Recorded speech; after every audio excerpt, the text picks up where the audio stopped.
Si ustedes observan lo que es el mundo en el cual vivimos, y la verdad es que no es nada difícil darse cuenta de que nuestro mundo es un mundo que se gloría en sus propias cosas, un mundo que se gloría en sus propios acontecimientos, se gloría en aquello que alcanza y se gloría en aquello que consigue. Si hacen un repaso a lo que es la historia de la humanidad, van a ver cómo todos estos grandes imperios, los cuales surgieron, hicieron grandes construcciones, grandes ciudades que lo único que representaban y lo único que decían es mirar la gloria del imperio que tenemos, mirar lo gloriosos que somos. Y esto básicamente puede ser un resumen de lo que es la humanidad. Al final, todos estos grandes imperios, con sus grandes glorias, pasaron y nunca más se supo de ellos, o se les recuerda solamente por ruinas que han quedado patentes y que los arqueólogos, en algunos casos, descubren.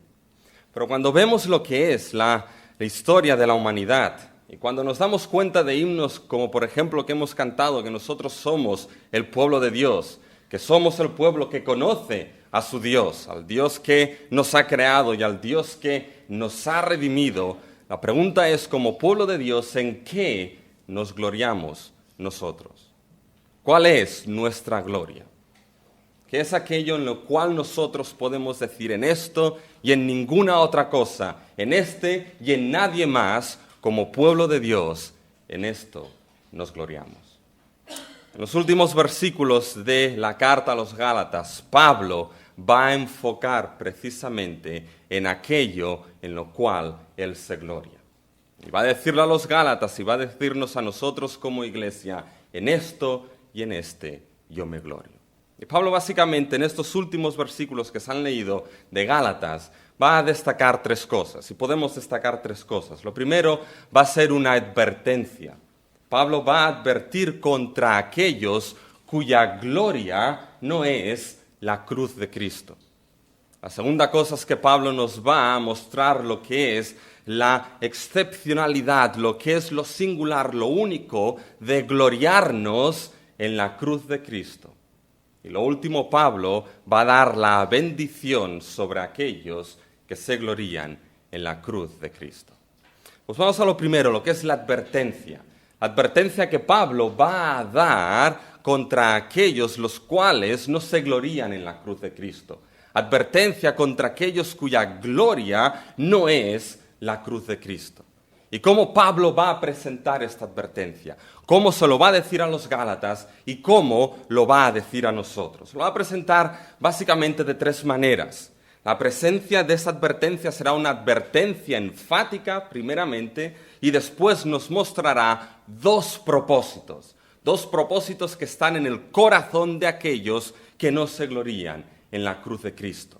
Una advertencia enfática y dos propósitos. Esta advertencia enfática, primero, será una advertencia enfática para que sea escuchada y para que sea atendida, para que no se pase por alto. Fíjense cómo Pablo empieza en el versículo 11. Fíjense lo que Pablo les está diciendo a los Gálatas en estos versículos finales. El versículo 11 les dice, mirad con cuán grandes letras os escribo de mi propia mano. Mirad con cuán grandes letras. Bueno, la verdad es que era costumbre en aquel primer siglo, y lo sabemos, el hecho de que aquellos que eran los autores de las cartas generalmente tenían lo que era un amanuense, aquel que vendría a ser un poco el escriba, el cual escribía la carta de aquel que la narraba, de aquel el cual era el autor y la estaba narrando. Había el amanuense el cual escribía lo que el autor estaba dictando, lo que el autor estaba diciendo. Eso lo encontramos ya en el Antiguo Testamento con el libro de Jeremías. Encontramos a Baruch, que era el cual escribía las profecías que Jeremías iba dictando. Pero llegamos al primer siglo y nos encontramos que esto era algo común y cultural del primer siglo. Lo vemos en el Nuevo Testamento, lo vemos en las cartas de Pablo. Una de las cartas, las cuales un ejemplo y el pastor tocó, que básicamente es la carta a los romanos, al final nos damos cuenta en las salutaciones finales como había aquel que era el escriba de esa carta. Fíjense en Romanos 16:22, cuando se dice, yo, Tercio, que escribí la epístola, os saludo en el Señor. Pero también era común en aquel tiempo que el autor que dictaba la carta, generalmente al final de la carta, en lo que eran las salutaciones finales, se tomase la libertad de escribir algo de su propia mano. Se tomase la libertad de decir, esto, ya que es el final, lo escribo de mi propia mano. Un ejemplo lo tenemos en Gálatas. Mirad con cuán grandes letras os escribo de mi propia mano. Pero hay otras cartas las cuales también nos muestran que esto era algo común y era algo común en Pablo. Fíjense en 1 Corintios 16:21 dice, yo Pablo os escribo esta salutación de mi propia mano. Colosenses 4:18 nos encontramos con otro ejemplo, la salutación de mi propia mano, de Pablo. Acordaos de mis prisiones, la gracia sea con vosotros. Amén. Y otro ejemplo, 2 de Tesalonicenses 3:17, nos encontramos el mismo patrón en Pablo. La salutación, dice Pablo, es de mi propia mano, de Pablo, que es el signo en toda carta mía, así escribo. ¿Se dan cuenta? Pablo se tomaba la libertad en las salutaciones finales, en las bendiciones finales, de hacerlas de su propia mano. Es más, a los tesalonicenses les dice que esto es signo en toda carta mía. Pablo de su propia mano escribía lo último de sus cartas. Por lo tanto, si era algo común en Pablo, si era signo común en las cartas de Pablo, lo que debemos preguntarnos es entonces, en Gálatas, ¿dónde está ese énfasis, esa advertencia de que Pablo escriba de su propia mano? Donde nos damos cuenta de que Pablo sí está escribiendo, como bien lo hacen otras cartas, de su propia mano, pero hay algo que es enfático, hay algo en lo cual Pablo quiere advertir. ¿Y saben dónde lo encontramos esto? Lo encontramos en aquello que no aparece en el resto de cartas. Nos lo encontramos en aquello que no aparece en el resto de salutaciones hechas de la propia mano de Pablo. Y lo que nos encontramos es lo que Pablo les está diciendo a los Gálatas. Mirad, Gálatas, mirad, observad, ved con cuán grandes letras os escribo de mi propia mano. Con cuán grandes letras. Pablo escribió con esas letras de tal manera que la advertencia no pasase por alto. De tal manera que esa salutación final no cayese en una salutación normal como el resto de salutaciones, como el resto de bendiciones en el resto de sus cartas, que era signo común de su escritura. Mirad con cuán grandes letras os escribo. Y aquí Pablo es curioso que está utilizando, cuando se refiere a estas letras, está utilizando una palabra a la cual no se está refiriendo a toda la carta. La palabra que generalmente Pablo solía usar para referirse a una carta era la palabra de la cual nosotros derivamos epístola. Pero esa no es la palabra que está utilizando aquí Pablo. Esas grandes letras se refiere aquí, básicamente se relaciona con el tipo de letras escritas, los caracteres escritos en esta carta. Mirad con cuán grandes letras os escribo. ¿Saben qué? Hubiese pagado para tener ese manuscrito original en mis manos y ver cuán grandes eran esas letras con las que Pablo les estaba escribiendo a los Gálatas.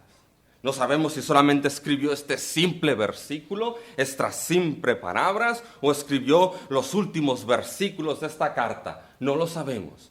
Pero la realidad es que Pablo dice, mirad con qué grandes caracteres escritos, con qué grandes letras os estoy escribiendo de mi propia mano esta parte final. Y pensemos en algo, ¿por qué creen que Pablo lo hizo así? ¿Por qué creen que Pablo tuvo que escribirles con esas grandes letras? ¿Y saben por qué? Porque básicamente Pablo quería mostrar ese énfasis en esa parte final de su carta. Pablo no tenía en aquel tiempo ordenador que podía subrayar y que podía poner en negrita. Pues bien, esas letras grandes serían lo que es el subrayado de Pablo, las negritas de Pablo, como si cogiese ese marcador y marcase, hiciese énfasis en lo que ahora va a decir. Porque básicamente lo que nos encontramos, ¿por qué esa advertencia? ¿Por qué ese énfasis? Porque ahora Pablo, en estos últimos versículos de su carta, en esta parte final ya de su carta, lo que Pablo va a hacer, va a resumir la esencia de lo que ha estado explicando a los Gálatas.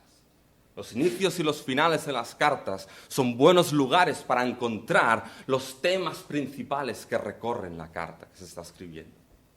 Y en esa carta Pablo, con ese énfasis, es porque ahora va a resumir la esencia de lo que ha estado explicando, luchando en transmitir a esos Gálatas, y les informará a ellos y por extensión a nosotros de la realidad que existe, de los propósitos reales que existen detrás de aquellos que persiguen el pervertir el Evangelio de Cristo.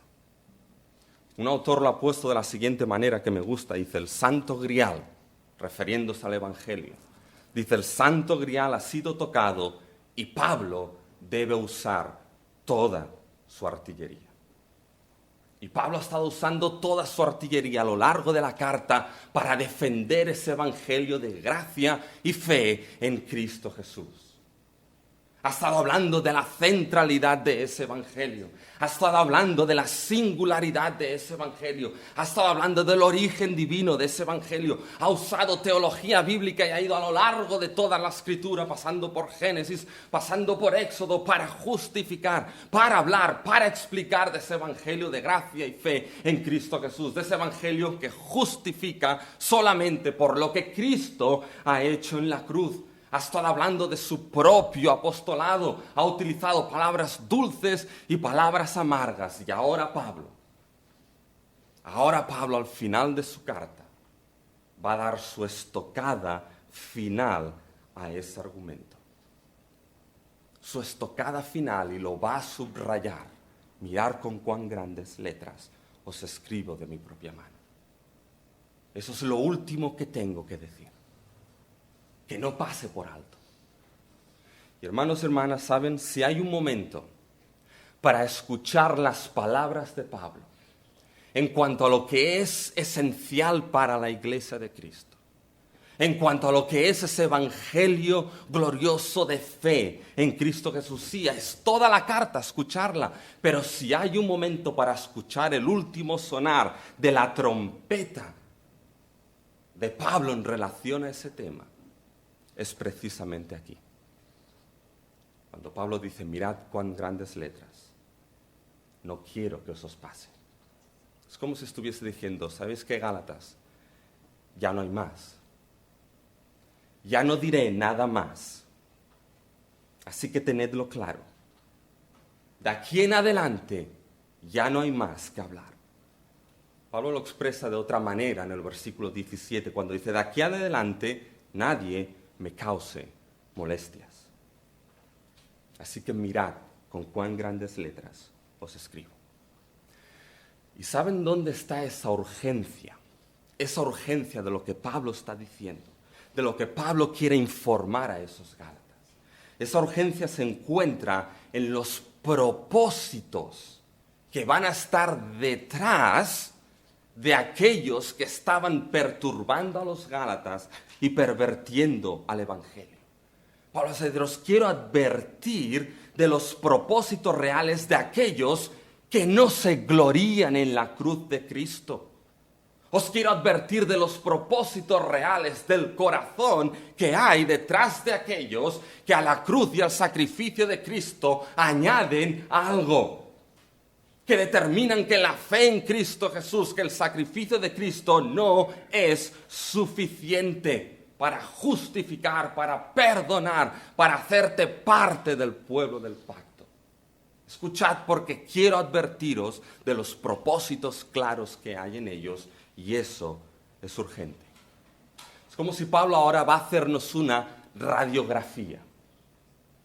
Va a mostrarnos básicamente, va a coger lo que es la máquina de radiografías. Y la máquina de radiografías va a ser la estructura de los versículos 12 y 13.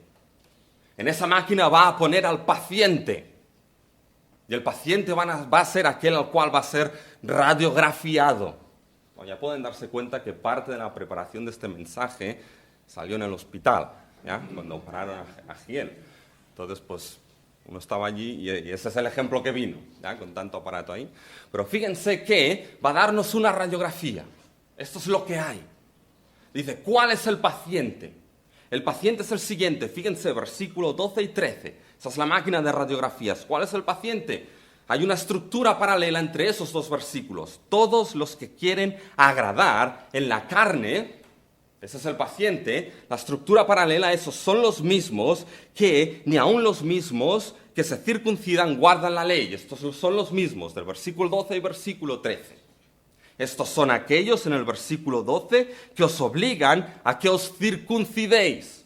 ¿Ya? Fíjense, y esos son los mismos en el versículo 13 que quieren que vosotros, gentiles, os circuncidéis. ¿Ya? Ese es el paciente. Aquellos que quieren agradar en la carne, aquellos que ni aun mismos guardan la ley y que os obligan, quieren que vosotros os circuncidéis. La máquina, el paciente, y ahora viene la radiografía. Ahora Pablo va a mostrarnos el hueso de estos que está analizando y radiografiando. Vaya, me salió la palabra. ¿Y saben cuál es? Esa radiografía, ese hueso, van a ser los dos propósitos que están expresados en estos versículos. Fíjense que en ambos versículos hay un para. Eso nos indica el propósito. Primer propósito, fíjense en el versículo 12. Para no padecer persecución a causa de la cruz de Cristo. Segundo propósito, versículo 13 al final. Para gloriarse en vuestra carne. Este es el diagnóstico, va a decir Pablo. Este es el diagnóstico de aquellos que estoy analizando. ¿Sabéis cuál es el diagnóstico? ¿Cuál es el hueso de sus intenciones? De esos que quieren obligaros a circuncidaros, de esos que ya os advertí que os perturban y que quieren pervertir el Evangelio. ¿Sabéis, Gálatas, cuál es el diagnóstico de ese análisis? Bien, el diagnóstico son estos dos propósitos. El primer propósito para no padecer persecución a causa de la cruz y el segundo para gloriarse en vuestra carne. Aquellos que se oponen al Evangelio, que os ha sido anunciado, que habéis recibido, su propósito es el siguiente. Gálatas, les dice Pablo, ¿creéis que el interés de estos que vinieron a vosotros sois vosotros? Gálatas, ¿creéis que el interés que ellos tienen en explicaros un evangelio que no es otro evangelio porque solo hay uno, ¿creéis que el interés sois vosotros? ¿Es vuestra vida espiritual? ¿Es vuestra reconciliación con Dios? ¿Es vuestro perdón de pecados? ¿Creéis que es esto? Y Pablo va a mostrar, vais a ver cómo los propósitos son otros distintos. Como las intenciones son otras distintas. Pregúntense esto, ¿verdaderamente creen que una sociedad que dice que todos los caminos llegan al cielo está preocupada verdaderamente por tu destino eterno? Cuando los jóvenes están en la universidad, Sergio, Miriam, no sé dónde estás, pero sé que estudian, Pablo también, ¿no? Y que se les dice que hay de todo. Cualquier cosa vale. Toma lo que quieras. Una sociedad, la cual dice que todos los caminos llevan al cielo. ¿Realmente crees que el interés de esa sociedad eres tú? ¿Tu salvación? ¿Tu destino eterno?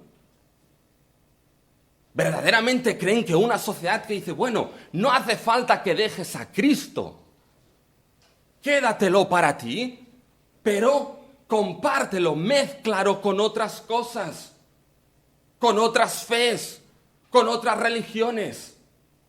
Sé tolerante en ese sentido, verdaderamente ¿Creen que su gloria es la cruz?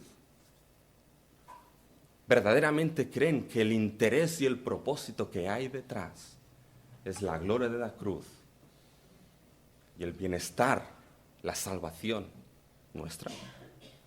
Pablo aquí les va a decir, quiero advertiros contra aquellos, y ahí están las letras, grandes, rojas, de neón, contra aquellos que su gloria no es la cruz de Cristo, porque esos van a ser sus propósitos. Dice, conoce sus intenciones, conoce los propósitos de su corazón y verás lo terrible de su doctrina. Dice, si decidís seguir este camino, Gálatas, ese camino del cual yo me sorprendí al inicio de la carta, dice Pablo, esa sorpresa de que tan rápido os habéis alejado de aquel que os llamó en su gracia a otro evangelio, el cual no es otro evangelio. Si decidéis seguir ese camino, bien, saber cuáles son las intenciones de aquellos que están detrás. Pero Pablo escribe esto para que mostrando esos propósitos, para que mostrando lo que hay en el corazón verdadero de aquellos que estaban pervirtiendo el evangelio, y aquellos Gálatas viendo y entendiendo esto, no sigan ese otro evangelio, que no es evangelio en absoluto, sino que sigan el evangelio que Pablo les predicó, que ellos escucharon y que ellos recibieron. Es la advertencia para no ser pasada por alto. Ahora la cuestión es, ¿cuáles son esos dos propósitos? ¿Por qué advertir tanto? Y fíjense el primer propósito en el cual Pablo hace la diagnosis de estos que estaban pervirtiendo ese evangelio, es que el propósito era el propósito de evitar el coste de la cruz. Evitar el coste de la cruz. Fíjense en el versículo 12. Dice, todos los que quieren agradar en la carne, estos os obligan a que os circuncidéis solamente para no padecer a causa de la cruz de Cristo. Dice, ahora bien, es bien curioso cómo Pablo define al paciente aquí. Es bien curioso cómo lo hace, porque dice, todos los que quieren agradar en la carne. Bueno, ya hemos dicho que el versículo 13, que es paralelo, son los mismos, estos que ni aún mismos, los que se circuncidan, guardan la ley. Y posiblemente estos, los cuales dice que quieren agradar en la carne, se podía referir a judíos. Y lo digo básicamente porque solamente podían ser los judíos aquellos que podían obligar a los gentiles a circuncidarse a raíz de la importancia que tenía ese rito para ellos. Y porque solamente podían ser ellos aquellos que se gloriasen de tal cosa hecha la circuncisión en una parte tan particular de la anatomía masculina. Fíjense cómo en el versículo 13 lo dice, para gloriarse en vuestra carne. Ya explicamos tiempo A, que básicamente aquellos que estaban pervirtiendo el evangelio aquí en Gálatas, básicamente, probablemente esos judíos no negaban el hecho y no decían que dejasen a Cristo y que dejasen su fe en Cristo. Está la fe en Cristo, pero complementa esta fe con las obras de la ley. Necesitas estas obras para ser justificado, para ser perdonado, aceptado delante de Dios, para formar parte de su pueblo del pacto. La fe en Cristo no es suficiente, ese sacrificio no es suficiente, esa obra no es suficiente. Necesitas algo más. Y les he dicho que es curioso cómo Pablo los define. Que quieren agradar en la carne. ¿Y saben por qué es curioso? Porque esa expresión que aparece aquí, quieren agradar, en realidad esa expresión es un único verbo. La Biblia lo utiliza como un único verbo. Y la cuestión, ¿saben por qué es curioso? Porque es el único sitio donde Pablo de todas sus cartas lo utiliza. No utiliza esa expresión, quieren agradar, ese único verbo, no lo utiliza en ninguna otra parte de sus cartas. Y es más curioso porque todo el Nuevo Testamento no lo utiliza en absoluto. La única vez donde ese verbo aparece usado es precisamente aquí, en Gálatas 6:12. No aparece en ningún otro sitio más. Por lo tal no podemos comparar como Pablo lo utiliza en otros sitios o como el resto del Nuevo Testamento lo utiliza en otros sitios porque no aparece. Pero la cuestión aquí es que ¿qué significa estos que quieren agradar? Literalmente, ¿qué es lo que esa expresión significaba? Esa expresión significaba básicamente aquellos que quieren presentar una buena cara. Aquellos los cuales quieren tener una buena apariencia externa. Aquellos que delante de otros que están mirando, tengan una buena cara, tengan una buena apariencia externa. Mira qué buenos que son, mira qué majos que son. Esos que quieren tener una buena cara, una buena apariencia externa, dice, esos son los que os obligan a que os circuncidéis.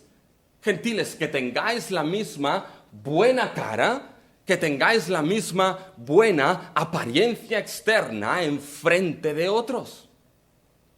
Eso es lo que significa aquí. Y la pregunta es, ¿por qué?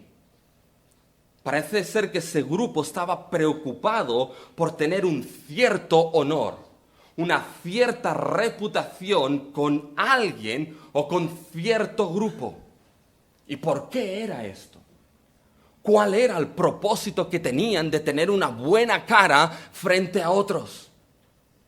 ¿Saben cuál era ese propósito?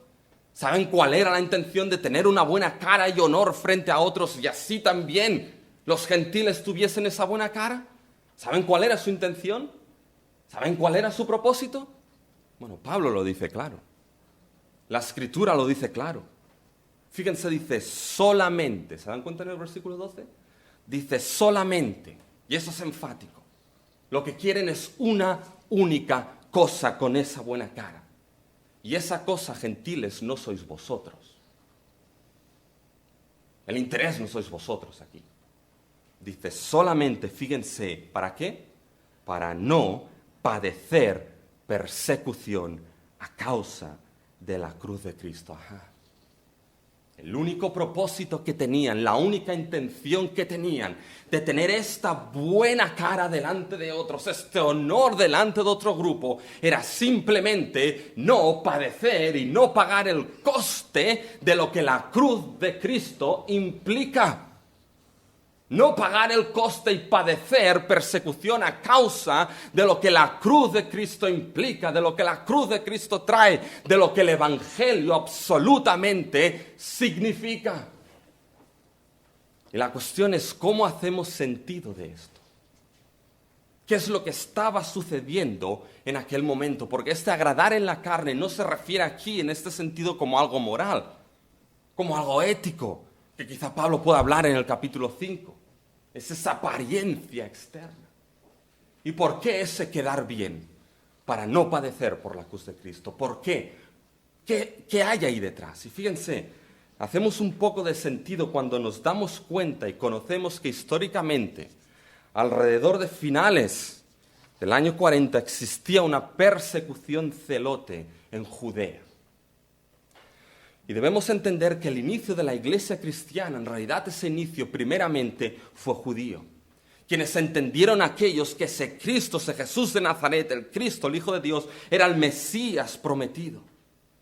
Y la primera oposición vino primeramente de los propios judíos, para muestra Pablo. Léanse también Hechos 13 y 14.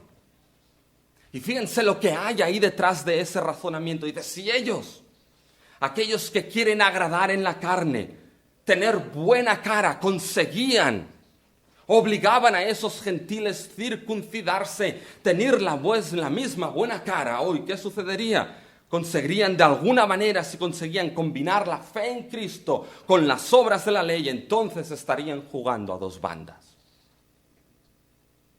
Entonces tendrían muy buena cara, muy buena apariencia, un gran honor delante de aquellos que podían perseguirlos. No han dejado esa ley. Mira cómo han obligado a los gentiles. Qué buena cara tendrían delante de ellos, pero también qué buena cara tendrían delante de aquellos que estaban hablando de fe en Cristo. Y cuando quedasen bien por ambas partes, cuando quedasen bien y jugasen a dos bandas, ¿qué es lo que sucedería? Evitarían lo que sería la persecución a causa de la cruz de Cristo. ¿Se dan cuenta? Esa es la razón por la cual Pablo les advierte y dice, cuidado porque el principal propósito es solamente evitar la persecución de la cruz de Cristo. El único propósito de llevaros a eso, el único propósito, no sois vosotros, sino no padecer esa persecución. Y fíjense, era no tener que pagar el precio en su sociedad, en aquel momento en el cual estaban viviendo, en aquel contexto el cual estaban viviendo, en su sociedad, en su contexto, en su momento, no tener que pagar el precio de lo que significa la cruz de Cristo, de lo que significa el Evangelio de Cristo. ¿Les suena eso? ¿Les suena el hecho de no querer pagar ese precio en la sociedad, momento y contexto en el cual puede vivirse? Fíjense ese legalismo de quedar bien por ambas partes y así evitar lo que sería la persecución a causa de la cruz de Cristo. Quedarían muy bien ellos, pero esto suponía un gran problema. ¿Saben cuál era el gran problema que supondría? Que lo que estaría comprometido sería ¿qué? Lo que estaría comprometido sería el Evangelio de Cristo. Lo que estaría puesto bajo riesgo sería el Evangelio de Cristo. ¿Y saben qué? Quizá hoy en día no nos enfrentamos a nadie que venga y que nos pida que nos circuncidemos, para que de esta manera seamos justificados y aceptados delante de Dios, formar parte de su pueblo. Pero ¿saben qué? En nuestra sociedad postmoderna, ese tipo de legalismo que quedaba bien con todos, puede tener otras caras, puede tener otras formas, puede tener otras visiones, puede tener otras maneras de infiltrarse. Fíjense, el coste del sentido absoluto de lo que es la cruz de Cristo, ¿saben qué? No agrada hoy. No agrada para nada. Y de una manera u otra, seguir este absoluto de lo que es el Evangelio de Cristo implicará persecución, ya sea bien con la vida, ya sea bien con ostracismo, ya sea bien con intolerancia, o le pueden ir sumando a eso. Pero ¿saben qué? Una sociedad posmoderna, el espíritu básicamente que hay detrás de ello, va a decir, ¿saben qué? No dejes a Cristo. Tu fe en Cristo está bien. Pero ¿sabes? Puedes compartirlo y mezclarlo con estas cosas. Mezclarlo con lo que es cierto tipo de creencias, cierto tipo de fees orientales. Guárdatelo, pero compártelo, queda bien con otros también en esa sociedad, en tu momento, en el contexto en el cual vives. ¿Y sabes qué? De esta manera, no te van a llamar intolerante, ¿no? No, en absoluto. Y de esta manera no padecerás lo que es el coste de la cruz de Cristo. No padecerás persecución de la manera que sea a causa de la cruz de Cristo. De esta manera protegeremos a la iglesia. Pero quizá han oído la máxima de que la iglesia que se casa con el espíritu de esta generación será viuda la próxima generación. Porque es todo lo contrario. Para proteger a lo que es la iglesia, no es comprometer el Evangelio. Es mantener lo que es el Evangelio de sola gracia y fe en Cristo Jesús. Es mantenerse firme en lo que es esa fe una vez dada a los santos. Implique lo que implique. Implique el coste que implique, mucho más le costó a Cristo en aquella cruz. Y no bajó.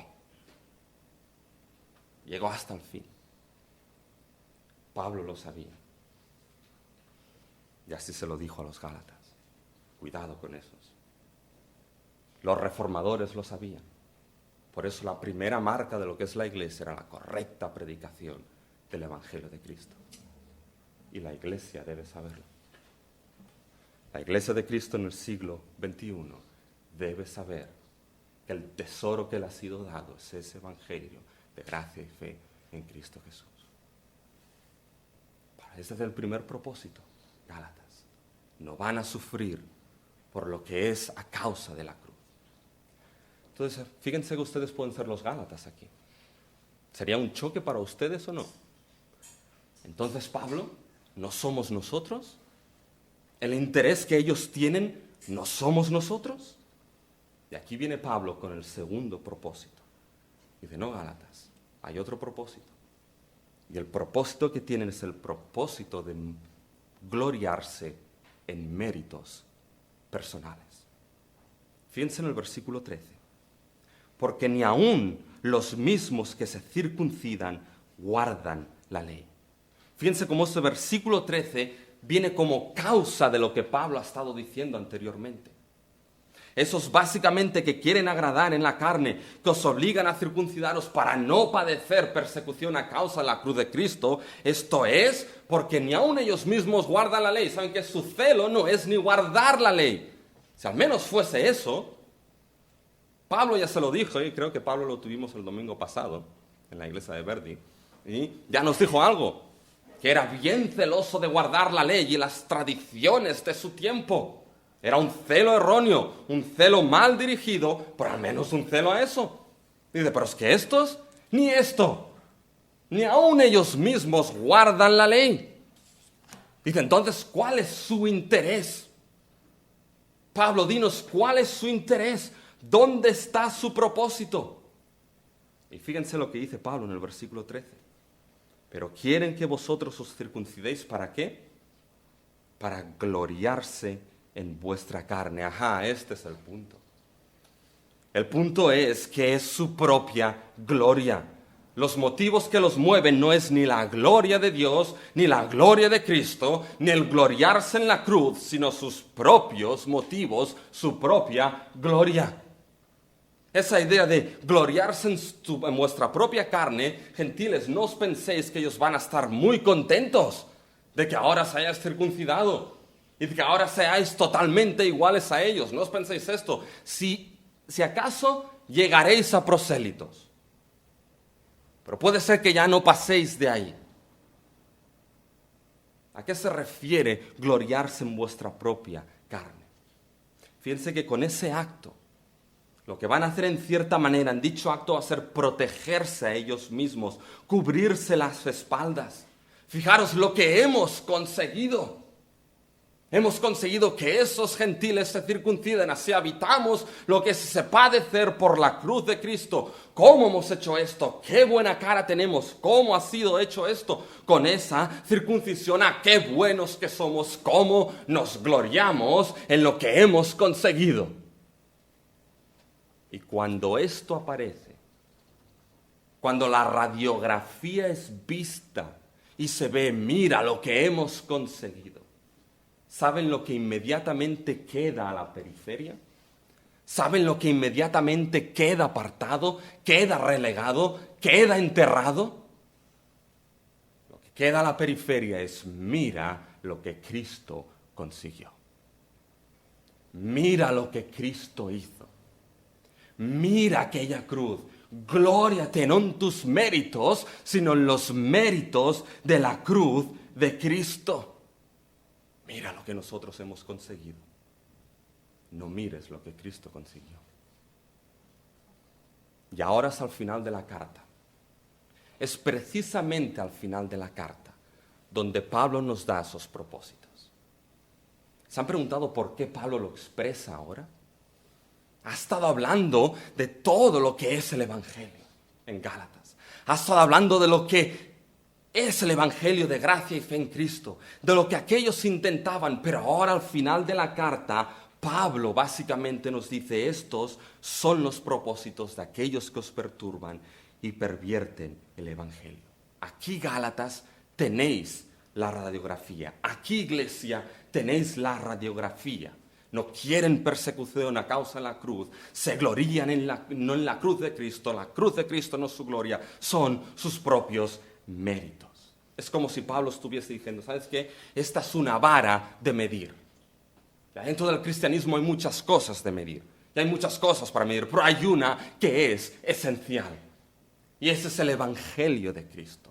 Gálatas, coge esa vara y te darás cuenta viendo los propósitos. Te los estoy mostrando para que no sigas ese otro evangelio. Toma esa vara de la gloria, de gloriarse en la cruz de Cristo. Ese cúspide del plan redentor de Dios. Y te vas a dar cuenta como esto nunca ha sido la gloria de aquellos que te perturban y pervierten ese evangelio.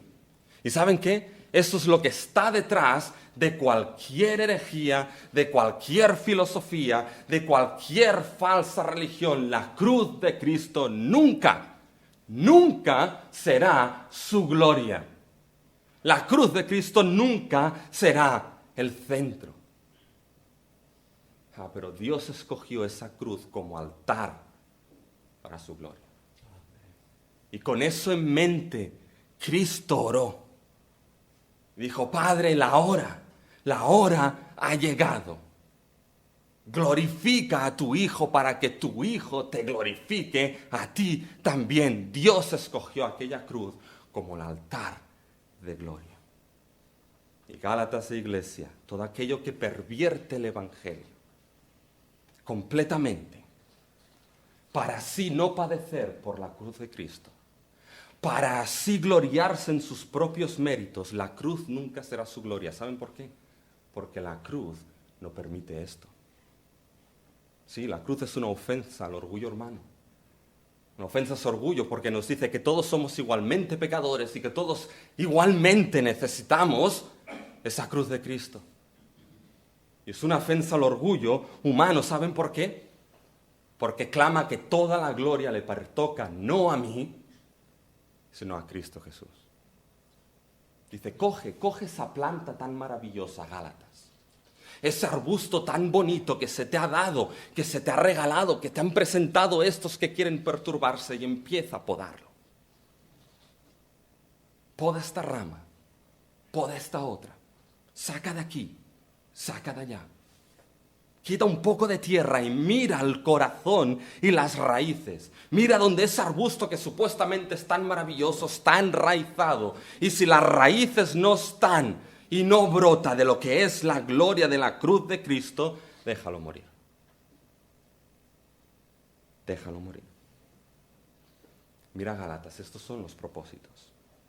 Y veréis que su gloria nunca ha sido la cruz. Por tanto, fíjense, si esto... Pablo les dijo, estos son los propósitos de aquellos que os dan un evangelio que no es evangelio en absoluto. ¿Saben cuál es la otra parte de la moneda? ¿Saben cuál es la otra cara de la moneda? La otra cara de la moneda es que aquellos que han conocido, recibido, creído ese evangelio, solamente tienen un sitio donde pueden gloriarse. Y ese sitio es la cruz de Cristo. Eso es precisamente lo que ahora Pablo los va a decir. Les ha hecho esta advertencia contra aquellos que no se glorían, cuya gloria no es la cruz, y ahora va a explicar, pero en nosotros, aquellos que hemos sido tocados por la gracia de Dios, hay la exclusividad de gloriarnos en la cruz de Cristo. Y me quedan 2 puntos. El más largo era el primero, estos van rápidos, ¿ya? Así que ese reloj ayer estaba atrasado 5 minutos. Y yo le dije a Enrique, no lo cambies, ¿ya? Pero me lo cambió. Pero después me dije, te voy a dar 10. Vale, pues me tomo los 10. ¿No? Pero fíjense, dice, ahora es la exclusividad de gloriarnos, aquellos que hemos recibido ese evangelio en la cruz de Cristo. Y van a haber 2 cosas. Una primera premisa, y la premisa es clara. Nuestra gloria es la cruz de Cristo. Ni más ni menos. Nuestra gloria es la cruz de Cristo. Fíjense en el versículo 14. Fíjense cómo Pablo establece un cambio ahí. Establece un cambio de marchas. Y ese cambio de marchas viene marcado por ese pero. Pero, hay algo distinto para mí. Dice, pero. Y eso es un cambio de marchas grande. Ese martes cogí el coche y me fui a San Andreu de Llavaneras. Todo un reto. Además, cuando vi los rayos, más reto todavía.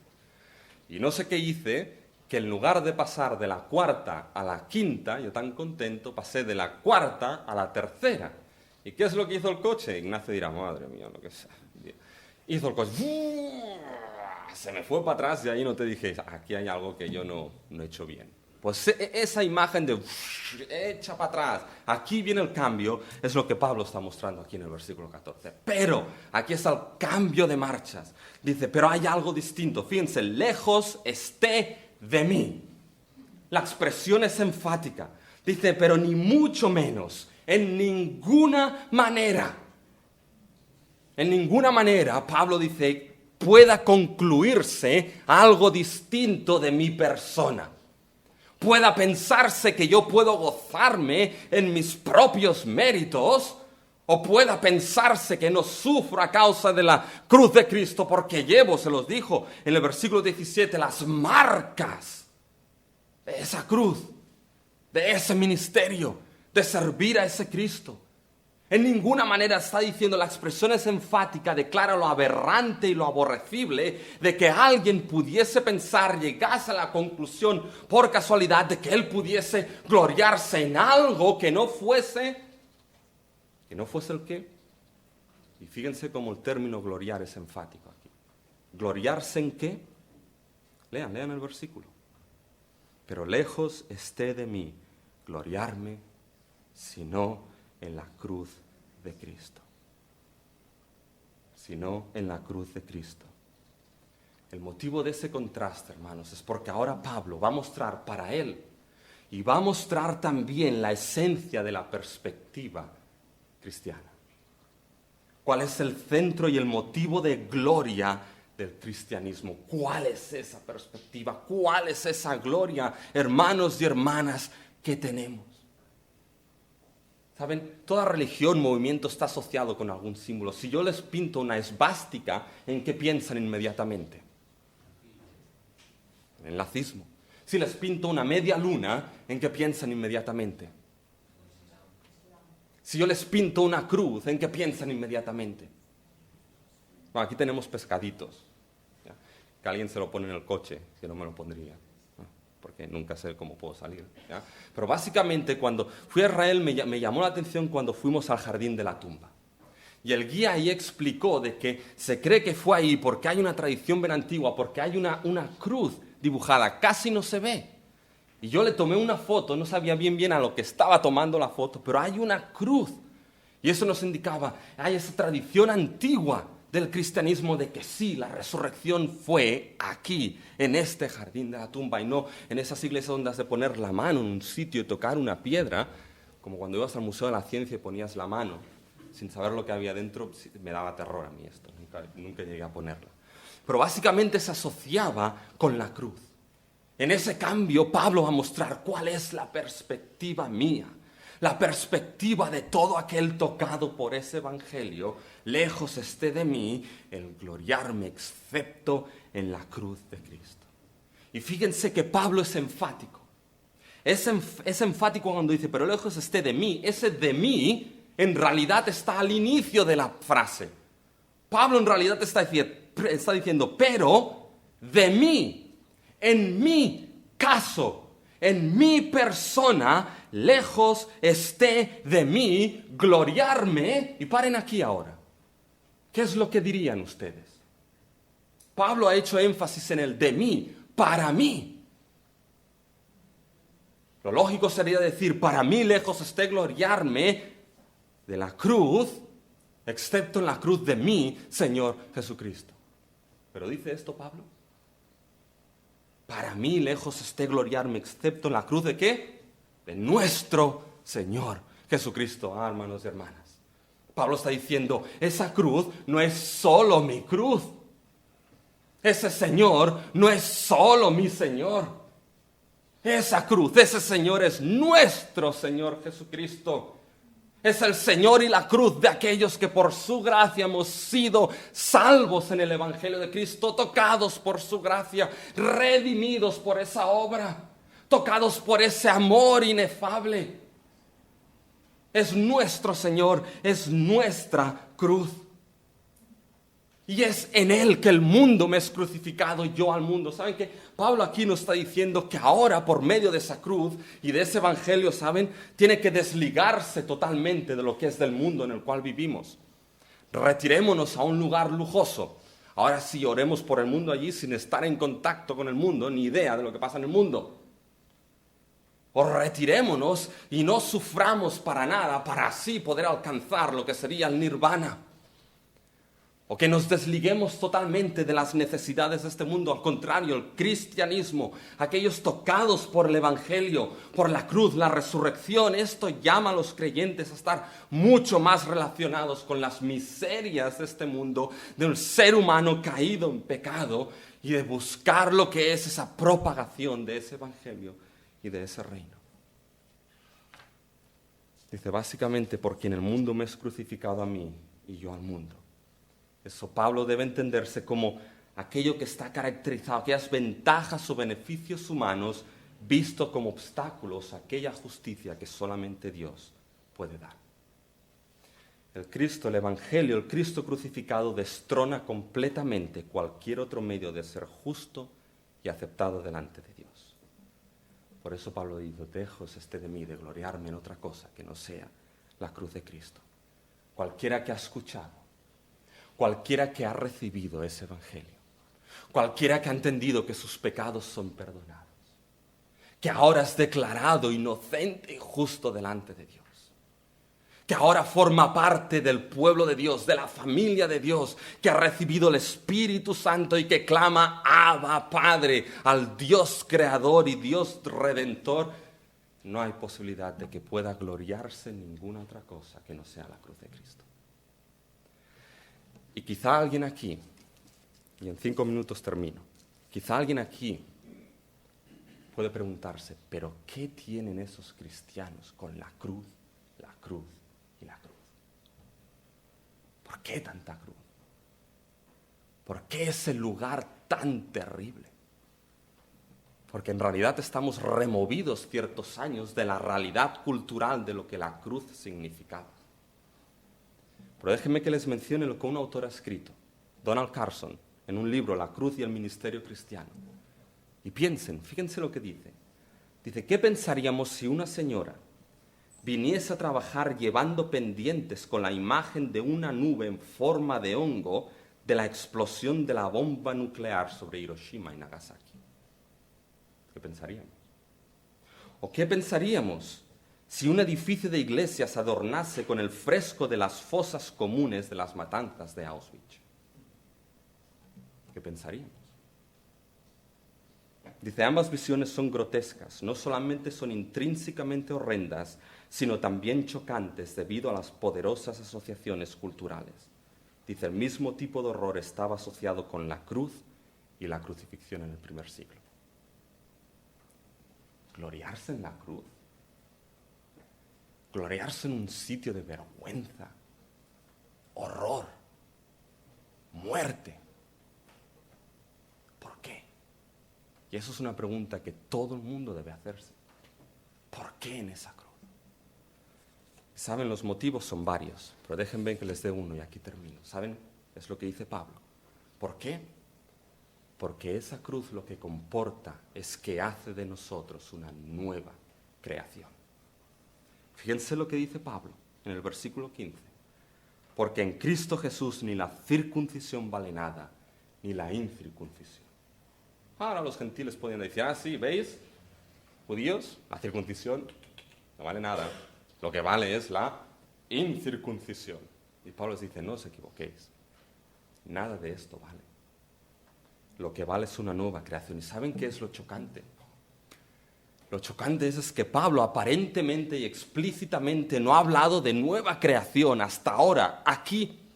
Ha hablado ya algo con los frutos, con las obras de la carne y los frutos del Espíritu implícitamente. Pero aquí nos dice lo que vale ahora en Cristo Jesús es una nueva creación. Y Pablo lo dice finalmente, claramente al final de su carta. Es como si Pablo estuviese diciendo, ese evangelio de gracia y fe que os ha perdonado, os ha reconciliado con Dios, sois parte de su pueblo, sois hijos e hijas de Dios, clamáis Abba Padre. Todo lo que el Evangelio ha hecho, lo que es en Cristo, es una nueva creación. ¿Y saben qué? No lo utiliza Pablo para que habla de nueva creación, para que entendamos mejor la salvación o hacerla más bonita. No.